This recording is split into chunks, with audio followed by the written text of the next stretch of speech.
Hello, the Bronze Age was the best age, because they were young and wild and free. The Cyclops, I mean. It is during this period that polygonal masonry enters the stage and initiates the world tour, destined to become the most innovative and misunderstood construction technique of ancient times. The creators of polygonal walls, affectionately called the Cyclops, were superstars for being the best rock builders in land and also for ruling the seas. Today, due to the bad naming of the Cyclops, done by their biggest rivals, that were a band called the Indo-Europeans, the Cyclops got a reputation for being some brutes without vision, but that could not be further from the truth, as we'll see.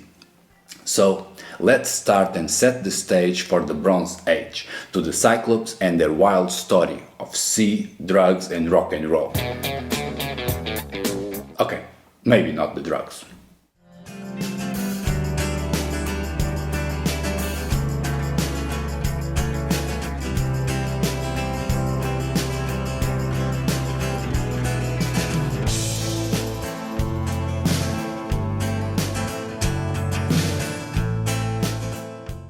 The Cyclops are famed for two things. One is having only one eye, and two is building massive walls. The first bit, the mythical unibrow, is polemic, because it is not polite to talk about the one-eyed giant.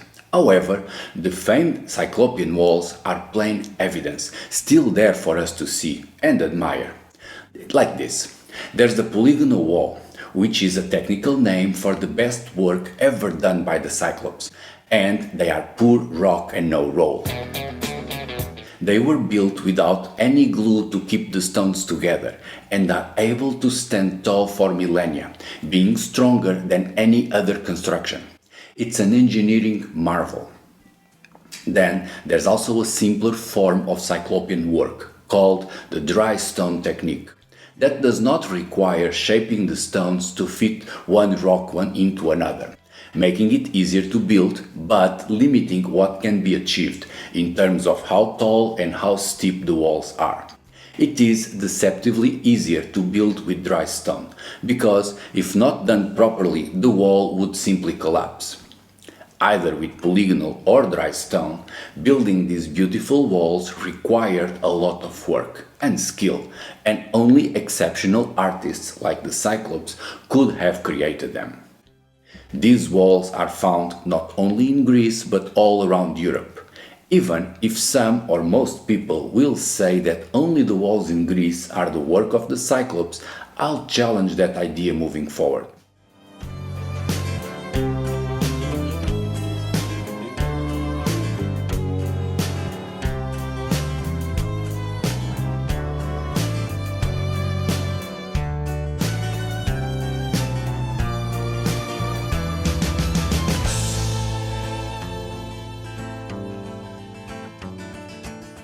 If anyone ever deserved the reputation for being giants moving large stones, it was the guys living in Europe before the Cyclops, during the years 7000 to 3000 BC, give or take, because they covered this continent with huge rock buildings, so much so they are called the megalithic, which means literally the big rock. Here's some of the great stuff they made. 1. The henges or stone circles, with Stonehenge inheriting all the fame, despite being just one nice example of countless others big rock astronomical clocks.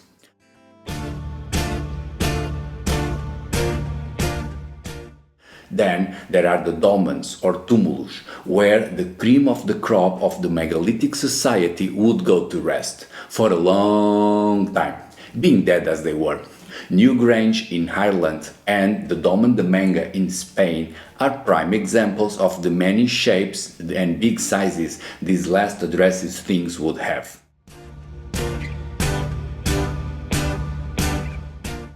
And to top it off, there are the tall menhirs that can be found all alone or in gridlock avenues like in Carnac, France, being always very high.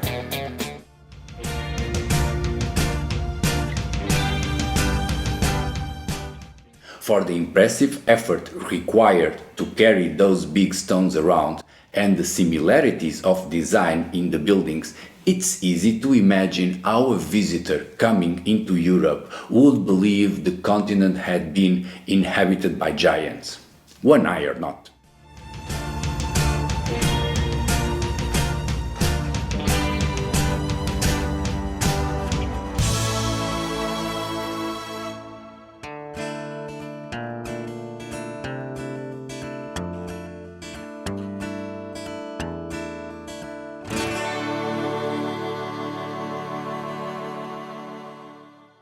Any great story needs an antagonist, and for the Cyclops their main rival were the high-powered band called the Indo-Europeans, a group that over time had many names, such as the Aryans, Yamnaya, Italic, Aegean, even Hittite, all labels for one same style. The Indo-Europeans were the masters of words, having invented nearly all the languages we talk today. Whilst that, the words the Cyclops used remained either incomprehensible or mysterious, with probably only the Basque still surviving. Making a simple comparison, if the Cyclops were the masters of rock and no roll, the Indo-Europeans were the MCs, poets and fighters, plus they were also great with cars, and cold metal too, in a combination that eventually got them to win the center stage. But for now, at the dawn of the Bronze Age, the Indo-Europeans were just an upstart, coming in full of energy from somewhere in the east, to clash with the Cyclops in a not always peaceful encounter.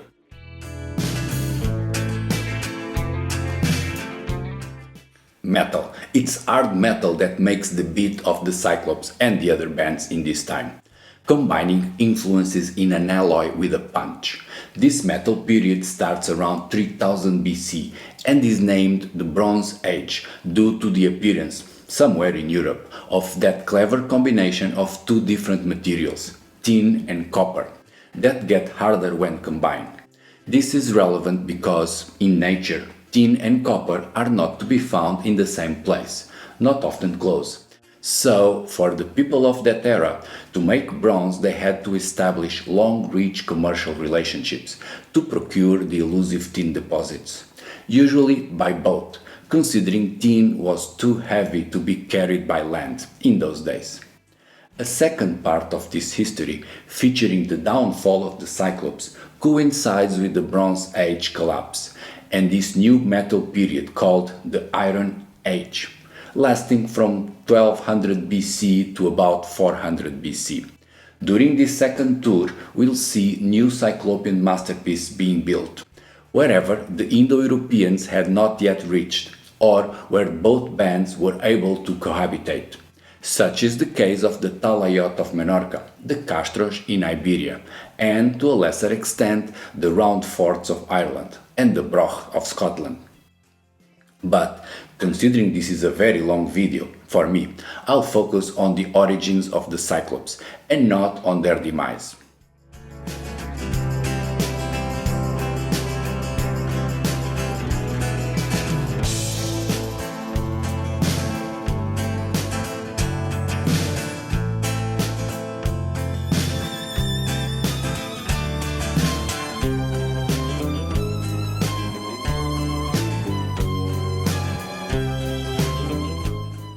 No drugs, just sea and rock, no roll.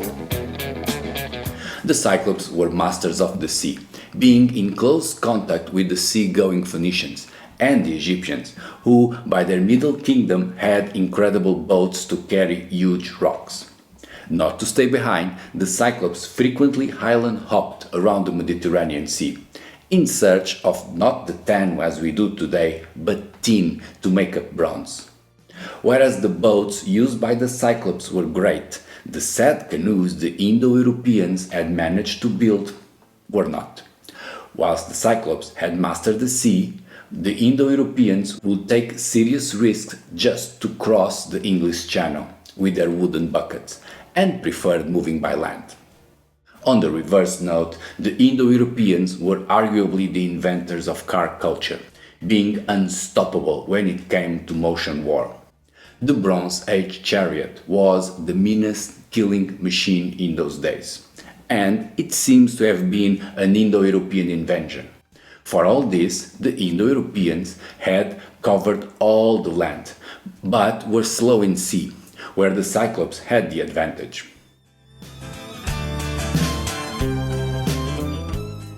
Now that we set the stage and we know the lineups, let's follow the main dates and events on this clash of bands, looking at the biggest venues visited by either the Indo-Europeans or the Cyclops, starting with Sardinia. Before the Romans, there were no Indo-Europeans in Sardinia, because it's an island to the southwest of Europe, just the thing the Cyclops were keen on. Thus, local Nuragic culture with its amazing dry stone towers is rightfully Cyclopean.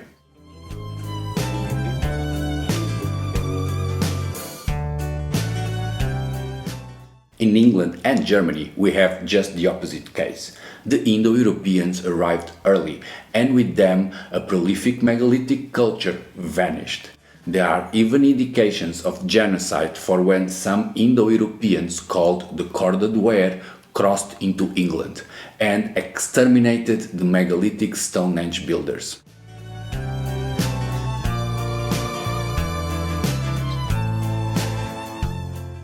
An interesting case was in Turkey. There are some fabulous polygonal walls in Atusha.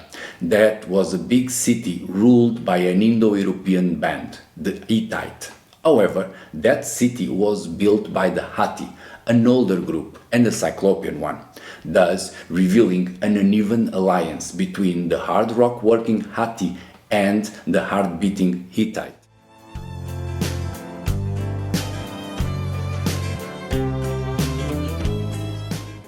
In Italy, the polygonal walls are misattributed and misdated. I did some videos about it, so before checking them out, just note this: the Italics were an Indo-European group, but the polygonal walls in Italy are likely older than them, as said by the Romans themselves, who would call the polygonal walls Saturnian, referencing the brother of the Cyclops.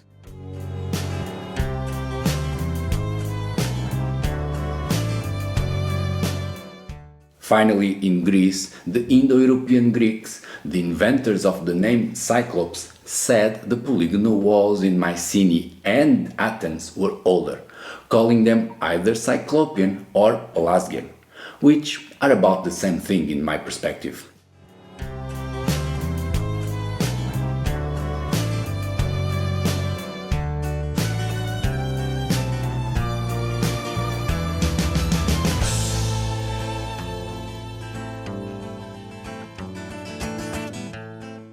So far, we are spinning round in circles, like a record, baby. Apparently, we are not getting very far, but we need one more piece of information to set this whole record straight. Today, the word Cyclops means one-eyed giant, with incredible strength and short temper. But that's a recent adaptation. Well, a classical Greek one, made to add drama in theatrical plays, 2000 years after the facts. Originally, the word Cyclops is an Indo-European word, and it does not mean one eye, but round eye for cycle, like in bicycle or cyclone.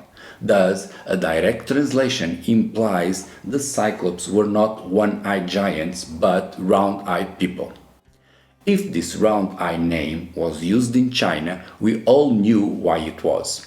Some Westerner contacting the Chinese could easily be called the round eyes. But in Greece, what happened there? The Indo-Europeans happened. The first Indo-Europeans to reach Europe from the east entered in Greece. What if, when these newcomers came in contact with the old Europeans, they started calling them round eyes or Cyclops, noting that the Westerners had what looked to them as a more rounded eye shape? As for being giants moving large stones, well, the Cyclops are the inheritors of the megalithic Europe. They deserve that reputation.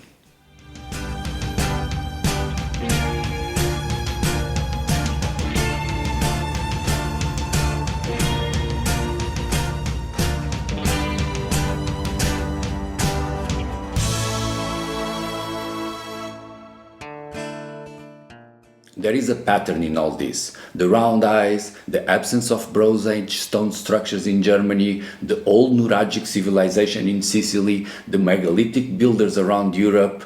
To me, it's all screaming one conclusion. I'll try to put it forward, noting that this is a short video describing a 1,000 years process. Whatever theory I'll share is a big simplification. With that said, here it is.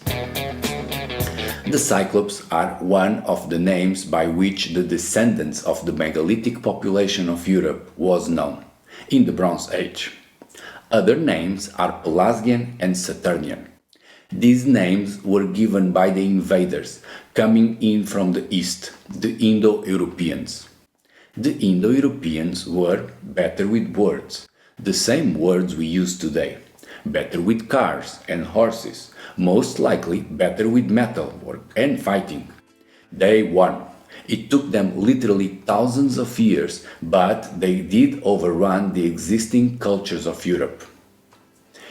In some places like Germany or England, the clash was violent, leading to genocide, and no new stone constructions being made in those places for a long time.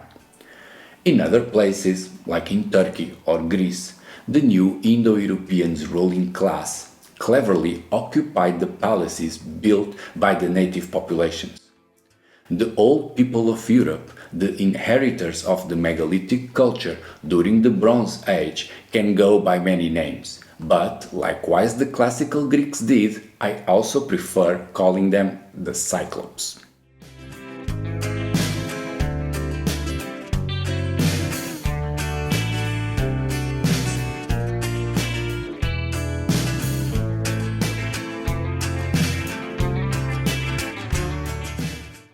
This idea that Cyclops is one of the names for the population of old Europe that were misrepresented, ruled and replaced by the Indo-Europeans until eventually vanishing with polygonal masonry is a simplification. Noting that what took over 1,000 years cannot be summarized into a video without losing nuance. But it's not wrong. Mainstream academics will not agree with the theory, even if they agree with all the facts, like the Indo-Europeans replacing the megalithic, the land versus sea expansion, etc., etc. This is because academics have an agenda. They are pushing national identity politics. Captured as they are, academics routinely ignore all the good evidence to focus on the obscure, cheaper ones, like this. They make up all their conclusions on top of dogma and pottery sheds, and pay little or no attention to the polygonal walls, which is bad. Pottery is something any weak guy in a basement, like an academic, could do in one afternoon, whilst building a multi-ton wall implies top skill and coordinating thousands of workers for decades. Walls just talk louder than pots.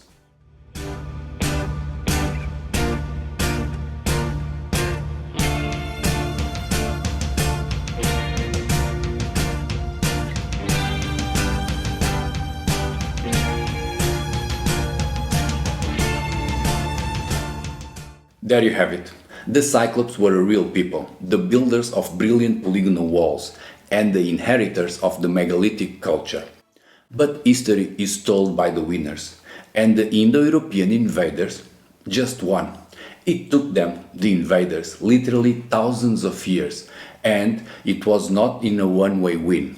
But eventually the Cyclops, Pelasgians or Saturnian, etc. were gone, and the polygonal masonry in Europe was no more. Take it like this. The Cyclops were stone masons and surfers, whilst the Indo-Europeans are fighters, storytellers with fast cars. It was rock versus rap.